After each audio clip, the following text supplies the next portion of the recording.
بسم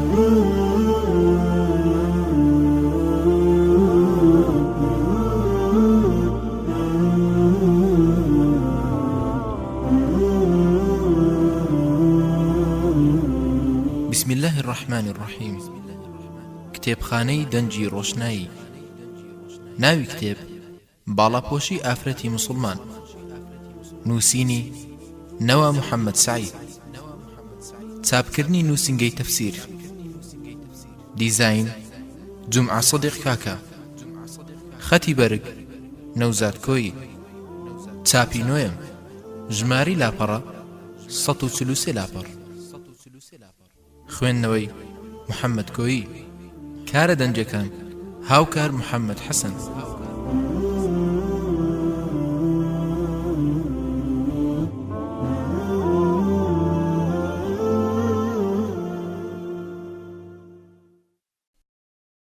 خوێنەری بەڕێز ئەم تڕاکە بە کۆتا هات.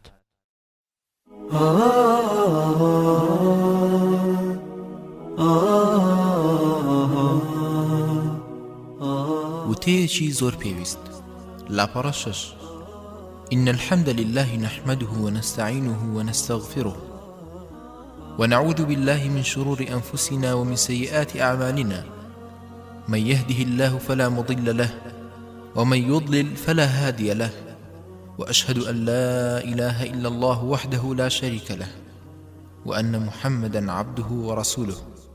أما بعد، لكاتك دا أمنا ملكيدا نسري وڵاو دەکرێتەوە جیهانی ئیسلامی بەیەکێک لە قەیرانە هەستیارەکاندا گوزەر دەکات کە ئەویش قەیرانی باڵاپۆشی و بە هەڵە حاڵی بوون لە چەمکی ڕاستەقینەی باڵاپۆشی واتە حیجابە کە بۆتە پەتایەک گشت وڵاتانی موسڵمانانی گرتۆتەوە، لەوانەش کوردستانی خۆمان کە دەبێنرێ ئافرەت خۆی داپۆشیوە و باڵاپۆشی کردووە، بەڵام باڵاپۆشیەک کە لەگەڵ یاسا و ڕێو شوێنی خوا و پێغەمبەر صلی الله عليه وسلم تێک ناکاتەوە، باڵاپۆشیەکە کە حەز و ئارەزوەکانی فەرماندە و زاڵە، باڵاپۆشیەک بەناو پۆشتەیە بەڵام نیمسەڕوتە کە کەمێک لە سینگ بەڕووتی و بەزەخی و ئەندامی تری لەش بە دەرەوەیە، باڵاپۆشیەک و پۆشاکێکە کە گشت مەرجەکانی تێدا نەهاتۆتە دی و سەرنج ڕاکێشەر و مەیلدەری پیاوانە.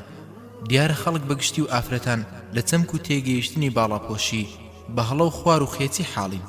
پێوەرلایەن پێوەری حەز و مۆدەیە، نەک قورئان و سنەت، نەک ڕەزامەندی خوا و بەدەستهێنانی بەهەشت. هەر بۆیە پۆشاک و جلوبەرگ و باڵاپۆشیان بە چەندان شێوازی بڕین و مۆدەی ناشەرعیەوە دەبینرێ کە جیاوازی زۆری لەگەڵ پۆشاکی تردا نییە. لەو جۆرە پۆشینانش سەرپۆشێکی عادەت پۆشرا و لەگەڵ چاکەت و پانتۆڵ، لەبەرکردنی پانتۆڵی تەسک و بەدی و سەرپۆشێک کە سینگ و بەرۆک بە زەقی دیار دەخات، لەبەرکردنی تەنورەیەکی تەسک و بلوزێکی تەسک کە جەستەی دەردەخات لەگەڵ سەرپۆشێک کە بە پشتەوەی شۆڕ دەکاتەوە، یان لەبەرکردنی جبەیەک کە سەرپۆشەکە بە دواوەدا شۆڕ دەکاتەوە و سینگ و بەرۆکی بە زەقی دەردەخرێت، یان جۆرە جبەیەک دەپۆشرێ کە تەسکە و بەرزی و نزمی جەستەی و سمتی بەدەردەخات. ئەمە و شێوازی تریش کە لەگەڵ مەرجە شەرعیەکانی باڵاپۆشی تێک ناکاتەوە و بە پێوەری قورئان و سنەت بە باڵاپۆشی شەرعی هەژمار ناکرێت و گاڵتەکردنە بە پۆشاکی شەرعی کە فەرمودەی ڕاست و مەشهورەکەی پێغەمبەر صلی الله عليه وسلم لەسەریان جێبەجێ دەبێت کە دەفەرمێ صنفان من أهل النار لم أرهما قوم معهم سياط كأذناب البقر يضربون بها الناس ونساء كاسيات عاريات مائلات مميلات رؤوسهن كأسنمة البخت المائلة لا يدخلن الجنة ولا يجدن ريحها. رواه مسلم عن أبي هريرة. واتا دو پۆل خەڵک کە دۆزەخی نەمبینیون، پۆلی یەکەمیان کەسانێکن کە قامچیان بەدەستەوەیە و پێی لە خەڵکی دەدەن، پۆلەکەی تریش ئافرەتانێکن کە جلیان لە بەرە و ڕووتیشن، بەلەنجە و لار دەڕۆن، پیاوان بۆ لای خۆیان ڕادەکێشن، قژی سەریان وەک پشتی حوشتر لە سەریان و پشتی سەریان بەرز دەکەنەوە و کۆی دەکەنەوە و گەوری دەکەن. ئەم جۆرە ئافرەتانە نەدەستنە بەهەشت و نەبۆنیشی دەکەن.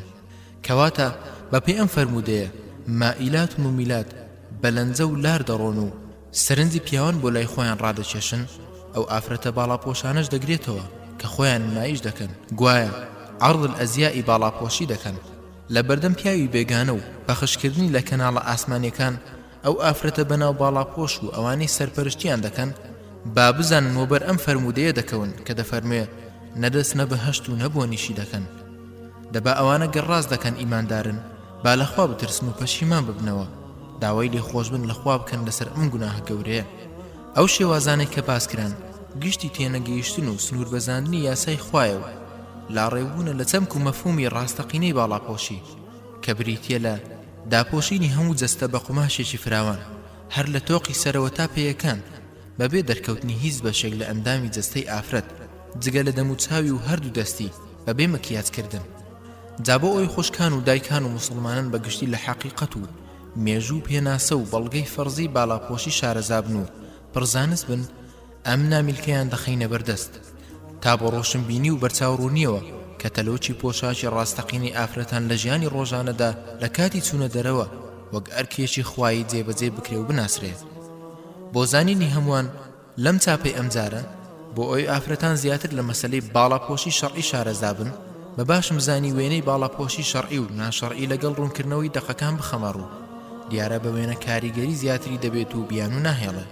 لە خوام داوایە دڵی هەمووان بە تایبەتی ئافرەتان گوشاد و ڕۆشن بکات و ملکەسی فەرمانەکان بن تا ئاەتەکانی خۆی پیادە بکرێ بشمان کات بە نمونەیەکی زیندوو جوانی ئیسلام پێوەریش تەنها قورئان و سونەت بێت و نەک حەز و ئارەزوو. نەوا محەممەد سعید 24 ڕەمەزانی 1438 بەرامبەر بە 19 شەشی 2017.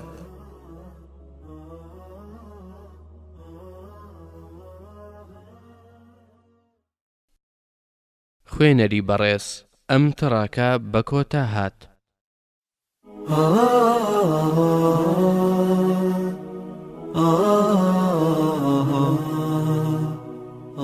مێژووی باڵاپۆشی لاپەڕە 13 لەو گومان و خەیاڵە پوچ و باوەی هەیە بە تایبەتی لای ڕۆژ ئاوەیەکان ئەوەیە کە باڵاپۆشی و حیجابی ئافرەتان سیستەمێکە ئیسلام دایهێناوە کە نە لە پێش ئیسلام هەبووە نە لە دوورگەی عەرەب و نە لە شوێنی تر هەبووە. وای لێ هاتووە لەلای ئەوان ئافرەتی باڵاپۆش و محەجەبە واتە ئافرەتی مسلمان یان ئافرەتی تورکی کە لە ڕوانگەی ئەوانەوە نوێنەرایەتی ئیسلامی دەکرد لەبەر ئەوەی تورکیا خانەی خلافەت بووە. تێبینی باڵاپۆشی لە تورکیا ناوبانجی دەکردووە و بڵاو بووە نەک لەبەر ئەوەی نەریتێکی تورکیە وەک ئەوانەی بە هەڵە و بە گومانەوە وا حاڵی بوون، بەڵکو باڵاپۆشی وەک داردەیەکی پابەندبوونی ئافرەتە تورکیەکان بوو بە ئیسلام کەواتە باڵاپۆشی لە تورکیا تەنها هی ئیسلام بووە. تورکەکان تەنها لە میانە و لە ڕێی ئیسلامەکەیانەوە پێی ئاشنا بوون چونکە ئەوان لەو گەلانەیان وەرگرت کە لە ئیسلامەوە فێربوون و ئیسلام باڵاپۆشیان لەسەر فەرز دەکات. پاشان باڵاپۆشی بە هەر شێوەیەک بێت و بە درێژایی ڕۆژگار ئەسڵێکە لە گشت جیهانی ئیسلامی ڕەچاو کراوە نەک تەنها لە تورکیا. دەگەڕینەوە سەرباسەکەمان. ئەم گومان و خەیاڵەش نەزانی ئەوان بە دەردەخات نەک تەنها بەڕاستیەکانی خودی ئیسلام بەڵکو بەڕاستیەکانی مێژوو و دەقەکانی ئەو کتێبە ئاینیانەی کە بۆی دەمارگیرن و هەوڵ و کۆشش ناکەن کە بیخوێننەوە و پێدابستنەوە بە تایبەتی تەوڕات و ئینجیل. جا هەر کەسێک کتێبەکانیان بخوێنێتەوە بۆی دەردەکەوێ و دەزانێت کە باڵاپۆشی ئافرەتان لە نێوان عیبرانیەکان لە سەردەمی ئیبراهیم عەلەیهی سەلامدا باو بووە، تەنانەت لە سەردەمی سەردەم پێغەمبەرەکانیان باو بوو هەتا دەرکەوتنی نەسڕانیەت. لە کتێبەکانی ئەلعەهد القەدیم و وەلجەدیددا چەندەها جار ئاماژە بە ڕووپۆشی کراوە. ئەوە تا لە ئیصحاحی 24 لە سفر تەکوین داهاتوە کەوا ڕیفقە چاوەکانی بەرز کردوتەوە. ئیسحاقی بینیوە جا لەسەر وشترەکەی دابەزیوە و بە کۆیلەکەی گوتووە ئەم پیاوە چێیە کە لە جێڵگە دەڕوا و دێت بۆ دیدارم.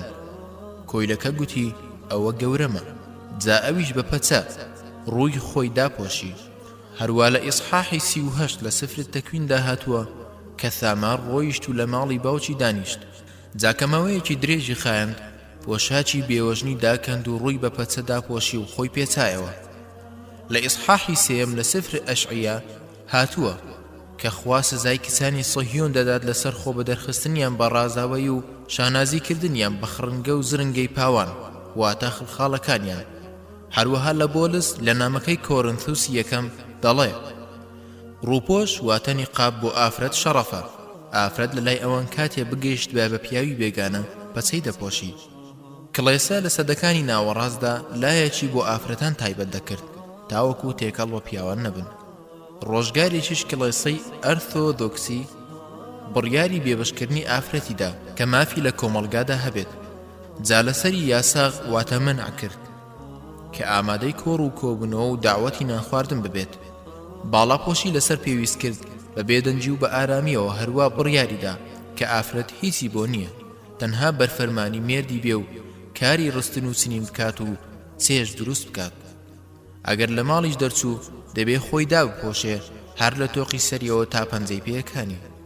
هەر بۆیە ئاسەواری باڵاپۆشی لە پۆشاکی ئافرەتە ڕاهیبەکانی دیانەکان بە ئاشکرا بەرچاو دەکەوێت، یان لە کاتی ئاهەنگی بگواستنەوەدا کە ڕووی بووکی دیانەکان بە تارە و پەچەکی تەنکەوە دەپۆشێ، ڕەنگە ئەمەش پاشماوی ئاینیان بێت. عەرەبەکان لە سەردەمی جاهیلی پێش ئیسلامدا باڵاپۆشی و ڕووپۆشی لە ناویاندا باو بوو کە ڕەنگە پاشماوی ئاینی ئیبراهیم بێت کە عەرەبەکان وەریان گرت بێت، هەروەک خەتەنەکردن و هۆزەبانە واتە عەقیقە و شتی تریان وەرگرتە بوو. لە هەمان کاتیشدا دەموچاو دیارخستنیش هەبووە کە ئەمە حاڵی زۆرینەی کچانی عەرەب بوو.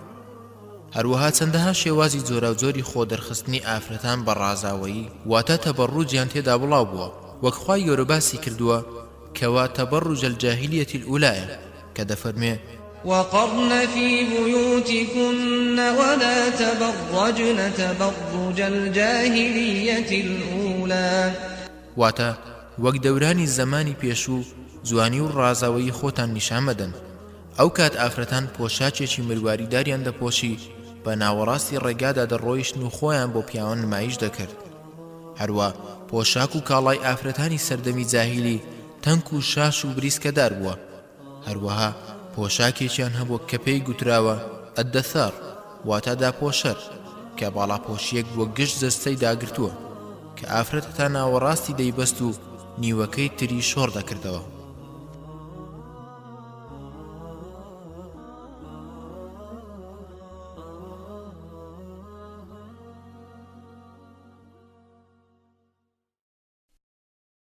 خوێنەری بەڕێز ئەم تڕاکە بە کۆتا هات.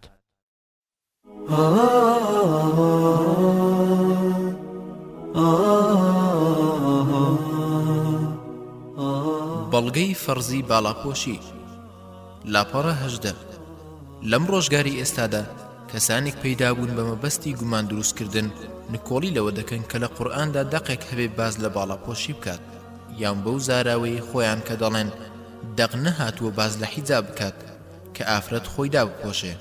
ئێمەش دەڵێن بەڵێ بە دەقی ئاەتی قورئان هاتووە کە لە وشەی حیجابیش بەهێزترە، کە ئەویش جیلبابە، کە ئەویش ئەو قوماشەیە بەسەر پۆشاکدا دەهێنرێتە خوارەوە و کە پێی دەڵێن عەبا. بۆیە بە پێی دەقی قورئان باڵاپۆشی لەسەر ئافرەتی موسڵمان فەرز و پێویست کراوە، وەک خوای گەورە دەفەرمێ يا أيها النبي قل لأزواجك وبناتك ونساء المؤمنين يدنين عليهن من جلابيبهن ذلك أدنى أن يعرفن فلا يؤذين وكان الله غفورا رحيما. واتا أي پیغمبر بەژنەکانت و کچەکانت و ئافرەتانی بڕواداران بڵێ عەباکانیان بەسەر خۆیان دەبێننە خوارەوە بە شێوەیەک کە تەواوی سەر و مل و جەستەیان دابپۆشێ. ئەو خۆداپۆشینەش لە بارترین شتە کە ئێوە بە داوێن پارێزی بناسرێن و بەر قسە و بوختان نەکەون و ئازار نەدرێن. هەمیشە خوا چاوپۆشی کارە لە بەرامبەر ئەوانەی کە پێشتر درێخیان هەبوو بێت و میهرەبانە کە حەڵاڵ و حەڕامی بۆ ڕوون کردوونەتەوە. ئەم ئاەتە وەڵامێکی بێگومانە بۆ ئەو کەسانەی کە دەڵێن حیجاب و باڵاپۆشی نەریتێکی عەرەبەکانە. عەرەب حەزیان کردووە کە ژنەکانی خۆیان دابپۆشن، بەڵام ناوانیە. گەر ئەم قسەیە ڕاست بە ئەوە خوای گەورە دەیفەرموو ئەی پێغەمبەر بە ژنەکانت و کچەکانت و ژنی عەرەبەکان نیساء العەرەب بڵێ، بەڵام فەرمووی بە ئافرەتانی بڕواداران نیساء المؤمنین بڵێ. دیارە ئافرەتی بڕواداریش گشتیە و ئافرەتی هەموو نەتەوەیەک دەگرێتەوە کە بڕوادار بێت، نەک تایبەت بە عەرەب بێت. کەواتە قسەکەیان بێبەڵگە و پوچ دەرچوو.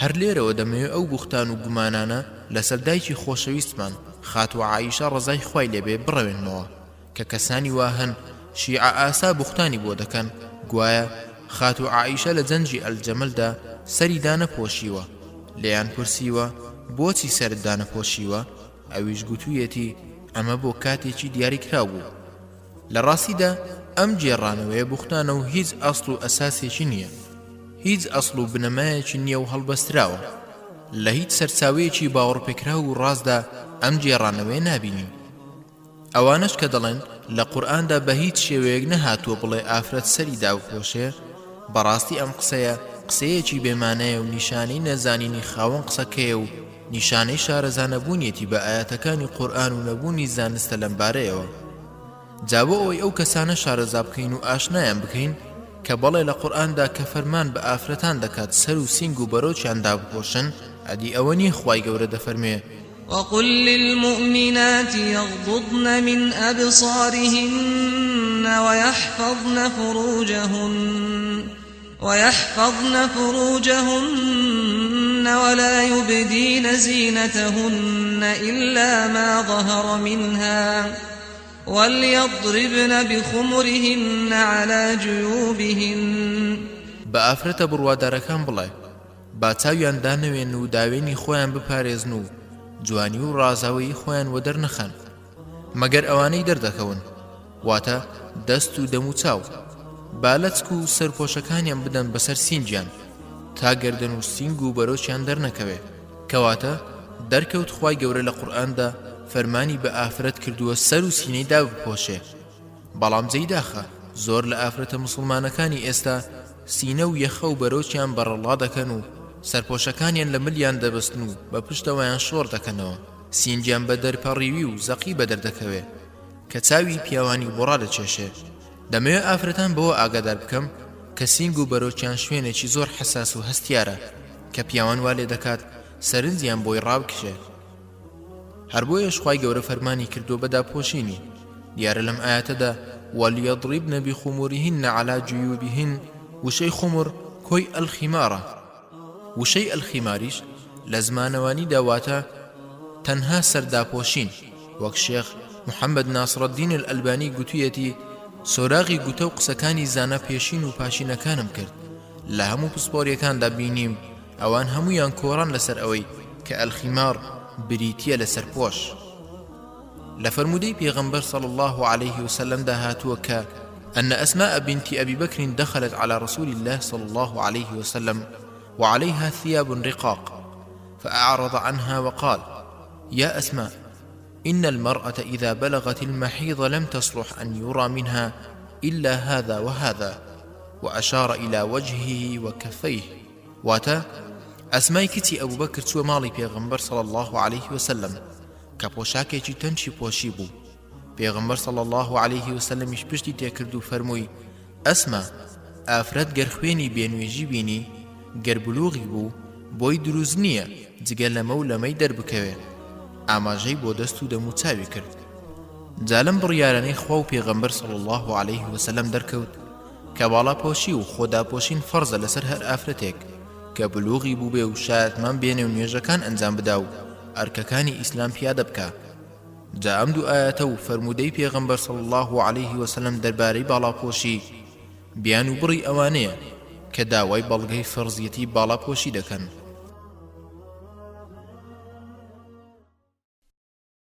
خوێنەری بەڕێز ئەم تڕاکە بە کۆتا هات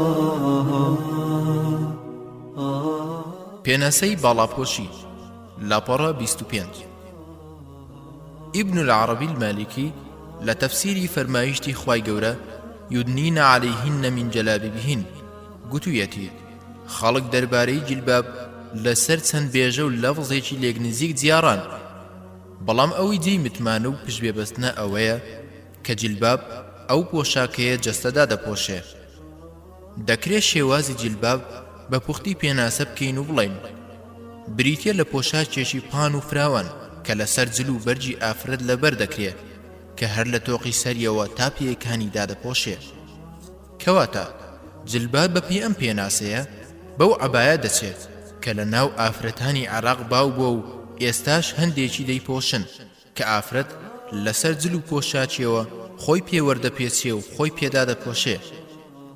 کەواتە بەپێی ئەم هەموو پێناسە و ڕایزانە و شەڕع ناسانە دەکرێ بڵێن جیلباب کە لە قورئاندا هاتووە و دەبێ ئافرەتی بڕوادار خۆی پێدا پۆشێ بریتیە لەو قوماش و عەبایی کە بەسەر سەرپۆش و جلوبەرگ و پۆشاچی ئافرەتاندا شۆڕ دەکرێتەوە.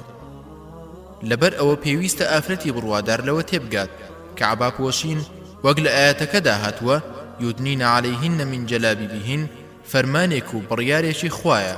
دەبێ ئافرەتی بڕواداری ڕاستەقینە و لە خوا ترس و بەهەشتویست لەسەر خۆی جێبەجێ بکات لە گشت کات و ڕۆژگارێک کە نابێتە نازولی لەسەر بکات. ڕەنگە بگوترێ عەبا پۆشین دەبێتە کۆسپ و لەمپەر لە بەردەم جوڵانەوە و هەڵس و کەوت و مامەڵەی ڕۆژانەی لە دەرەوەی ماڵدا بەتایبەتی لە فەرمانگە و شوێنە ڕەسمیەکان. بەڵام ئەمە نابێتە بیانووی نەپۆشینی عەبا، چونکە بەکردەوە و واقع دەبینین ئافرەتی عەبا پۆش لە پەرلەمانی عێراق ڕۆڵی خۆی دەبینێ. لە وڵاتی ئێران تەنانەت ڕۆڵی ئەفسەری پۆلیسیش دەبینێ کە کارێکی قورس و زەحمەتە چ جای لە زانکۆ و فەرمانگەکاندا.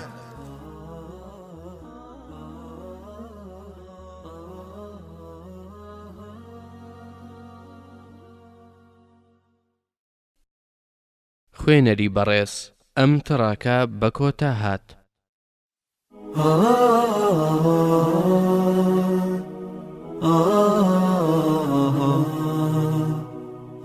ئافرەت دەبێ لە ژێر پۆشاک دەرپێ و پانتۆڵ لەبەر بکات.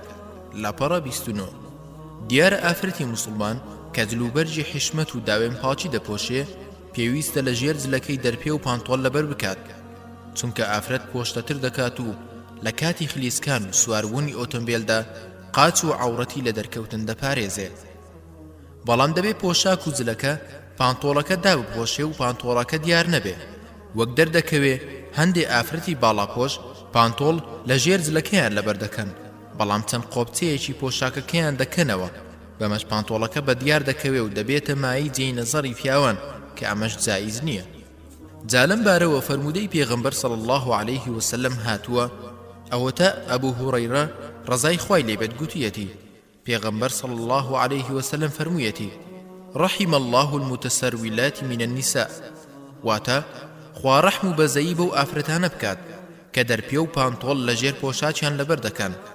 رواه الحاكم في تاريخه والبيهقي في شعب الإيمان. دیارە سیروال کە لەم فەرمودەیە هاتووە بۆ داپۆشین واتە سوترەیە. سیروالیش واتە پانتۆڵ و دامانپۆش و دەرپێ و ئاوڵکراس. هەروەها علی کوڕی ئەبوو طالب گوتوویەتی كنت قاعدا عند النبي صلى الله عليه وسلم في الباقع في يوم مطير، فمرت امرأة على حمار فهوت يد الحمار في وهدة فسقطت المرأة، فأعرض النبي صلى الله عليه وسلم بوجهه فقالوا يا رسول الله إنها متسرولة، فقال اللهم اغفر للمتسرولات من أمتي. يا أيها الناس اتخذوا السراولات فإنها من أستر ثيابكم وحصنوا بها نساءكم إذا خرجن. واتا لروجة باراناويدا لبقيع للاي پیغمبر صلى الله عليه وسلم دانشت بوم. ئافرەتێک لەسەر گوێ درێژێک بوو، جاقاسی گوێ درێژەکە کەوتە ناو چاڵێکەوە و ئافرەتەکە کەوت. پێغەمبەریش صلی الله عليه وسلم ڕووی لێوەرجێڕا. هاوڵەکان گوتیان ئەی پێغەمبەری خوا ئەو ئافرەتە پانتۆڵی لە ژێرەوە لەبەرە. پێغەمبەریش صلی الله عليه وسلم فەرمووی خودایە لە گوناهی ئەو ئافرەتانەی ئومەتم خۆش بە کە دەرپێ و پانتۆڵ لە ژێر پۆشاک لەبەر دەکەن. خەڵکینە با ئافرەتەکانتان پانتۆڵ لە ژێر پۆشاک لەبەر بکەن، چونکە باشترین پۆشتە و پۆشاکتانە. جا کە چوونە دەرەوە با لە ژێر دلەکانیان لەبەری بکەن و خۆیانی پێ بپارێزن. کەواتە هەر ئافرەتێکی موسڵمان دەیەوێت بەر دوعاکەی پێغەمبەر صلی الله عليه وسلم بکەوێ کە بەو دوعایە بەهەشت دەستەبەر دەبێ، با لە ژێر جل و پۆشاچیەوە دەرپێ و پانتۆڵ لەبەر بکات و ئەم خاڵاتە لە دەست نەدات. تێبینی هیچ کەسێک بەهاڵە لەمانەی پانتۆڵ تێنەگات وابزانێت دروست و جائیزە ئافرەت پانتۆڵ بەتەنها و بەبێ پۆشاکێک بەسەریدا بێتە خوارەوە لەبەر بکات، چونکە بەتەنها لەبەرکردن ئەندامی جەستەی بەزەقی دەردەکەوێت کە حەرامە دەرکەوتنی و بەر لعنەتی خوا دەکەوێت. بەڵام گەر ئافرەت باڵای پۆشی و بەو شێوەیە خوا فەرمانی کردووە قەیناکە لە ژێر پۆشاچیەوە ئەو پانتۆڵە لەبەر بکات کە ئێستا باوە، چونکە لە ژێرەوە ئەندامی هەستیاری دەرناکەوێ. هیچ بەڵگەیەکیش نییە کە پانتۆڵ لە ژێر پۆشاک حەرام بکات. خوێنەری بەڕێز، ئەم تڕاکە بە کۆتا هات.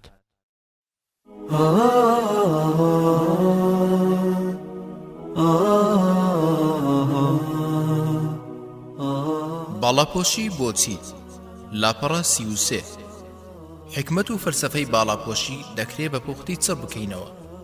بەر لە هەموو شتێک باڵاپۆشی فەرمانی خوایە، تەنها بۆ ئافرەتی بڕوادارە، چونکە خوای گەورە فەرمانی پۆشینی ئاڕاستەی ئافرەتی بڕوادار دەکات.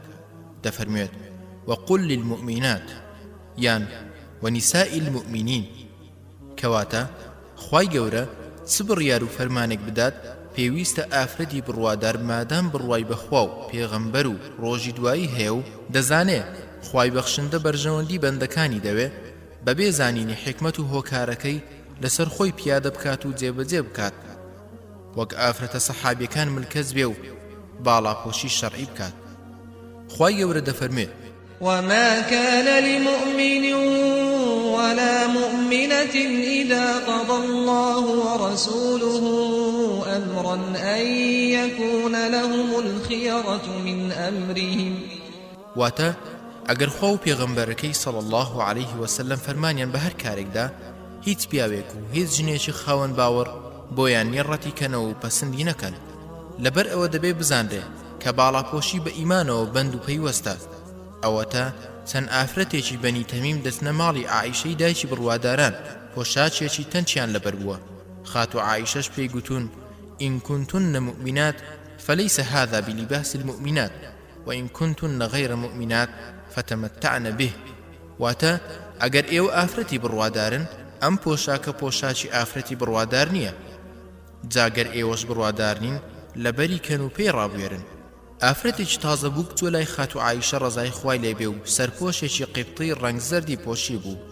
خاتو عایشەی دایکی بڕواداران گوتی لەم تؤمن بسورة النور امرأة تلبس هذا، واتە ئەو ئافرەتەی ئەم جۆرە سەرپۆشە بپۆشێت بڕوای بە سوورەتی نور نییە. بۆیە خاتو عایشە ئاوای بۆ ئافرەتە گوتووە، چونکە بەڕاستی ڕەنجی کراوە و زەق کاریگەری خۆی هەیە لەسەر سەرنجڕاکێشان و وروژان، بە تایبەتی سەرپۆش کە ڕەنگێکی زەقی وەک زەردی هەبێ ئەوە پیا و سەرنجڕاکێش دەکات و دەبێتە مایی نەزەری. بە گوێرەی ئەم قسەی خاتو عایشەی داوێن پاک ئەم سەرپۆشانی ئێستا ئافرەتان دەیپۆشن کە ڕەنجیان ئاڵوواڵا و زەقە، هەردەڵەی فسفۆرە و گوڵگوڵی و ڕازاوەیە، جائیز نییە و ئەو سەرپۆشەنیە کە خوا و پێغەمبەرەکەی ڕازی بکات. دەیکەواتە با ئافرەتان لە خوا بترسن، با سەرپۆشەکانیان سپی و سادە یان ڕەنجی تۆخ بێت، گەر بژڕێن دەست ناکەوێت ئەوە با بە دوورینی بدەن. گرنگ ئەوەیە خوا ڕازی بکەن تا بە هەش دەست بخەن، نەک بیان و هەنجەت بێننەوە و بە قسەی هەوا و ئارەزوی خۆیان بکەن. هەروە باڵاپۆشی و حیجاب پاکداوێنی و عیفەت و پارێزگاریە و ناسینی ئەو ئافرەتەیە بە پارێزەری داوێن و دڵ و چاو و گوێ لە گوناه و تاوان و سەرپێچی خوا. هەروە تا کەسانی دڵنەخۆش و بەدکار و بێڕەوشت چ بەدەست چ بە زمان نەتوانن ئازاری بدەن و تانەوتە شەری لێ بدەن، وەک خوای گەورە ئاماژەی پێدەکات و دەفەرمێ يا أيها النبي قل لأزواجك وبناتك ونساء المؤمنين يدنين عليهن من جلابيبهن ذلك أدنى أن يعرفن فلا يؤذين. ئەم ئاەتە بەڵگەیە لەسەر ئەو ئافرەتانەی کە خۆیان پۆشتە ناکەن، ئەوا لەلایەن ڕەوش نزم و نەفس نزم و بەدکاران تووشی تانە و تەشەر و ئازار دەبن، چونکە جلە نیمچەڕوت و تەنک و تسکەکەیان هۆکار و سەرکێشی تانە و تەشەر و ئازاردانیانە. واقعی ئەمڕۆژ ئەمە دەسەلمێنێت و سەلماندوویەتی. تێبینی ڕەنگە هەندێک کەس ڕەخنە بگرن و بڵێن ئافرەتی باڵاپۆشمان بینیوە کاری خراپە دەکات و بێڕەوشتە، ئێمەش بەو ڕەخنەگرانەی ناحەز بە ئیسلام دەڵێن ئەو ئافرەتانە ئێوە بینیوتانە کاری خراپەیان کردووە یان سوالکەری دەکەن، ئەوانە بە پارەیەکی کەم و شتومەچی بێنرخ بەکرێ گیراون بۆ ناشرینکردن و سوکردنی باڵاپۆشی. هەروەک لە سەردەمی ڕژێمی بەعەس لە ساڵی هەشتاکان لە شاری کەرکووک 100 ئافرەت بەکرێ گیرابوون کەوا پۆشاکی ئیسلامی بپۆشن و کاری خراپەی پێ بکەن، ئەوە بوو دوایی ئاشکرا بوو بەدام پیادانانی یەکێکیان ئەمە و چەندەها کاری لەم شێوەیەیان هەیە کە خەڵک پێی ئاگادار نین. خوێنەری بەڕێز ئەم تڕاکە بە کۆتا هات.